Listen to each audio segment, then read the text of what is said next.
Container gardening is so popular these days, no matter whether you have acres and acres of backyard or you just have a small balcony on your apartment or your condo. Containers work great. They're portable, they're mobile. All kinds of plants go into containers these days, and more are coming on the market all the time. So you should have containers in your garden setting, but how do you set up the right container? What are the important points to keep in mind? Let's talk about that right now.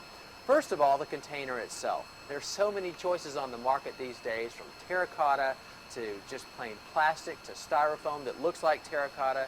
So the sky's the limit, and it's really personal preference as to what you choose. But whatever container you do choose, make sure that it has a hole for drainage. And if it doesn't have a hole, you're going to have to drill a hole or create one. But it's very important that you have that drainage.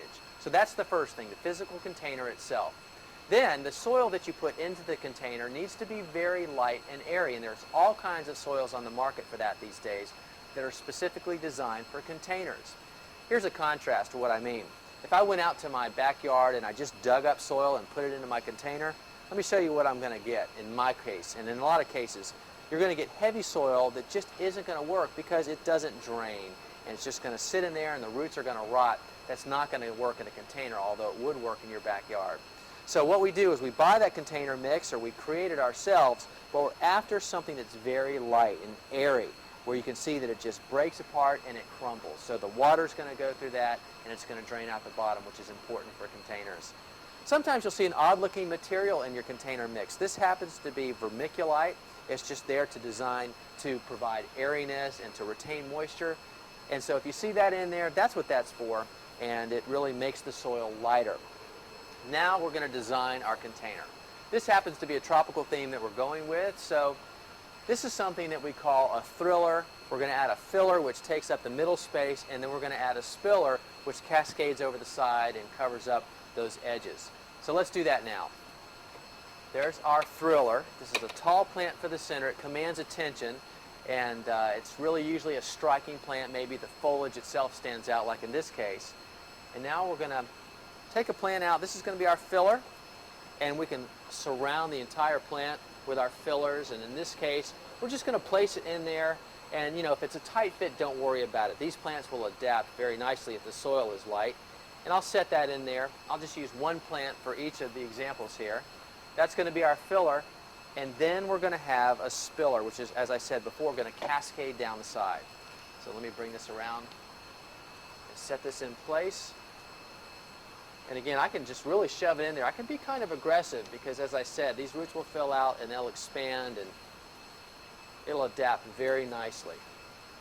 So I don't know how that looks from your side, but we have the thriller, the filler, and the spiller. I'll dress that up once I get the soil in there. But then I am going to just add this potting soil. In fact, I have a container of that right here, very light. I'll pour that in, go around the side so I can get to it.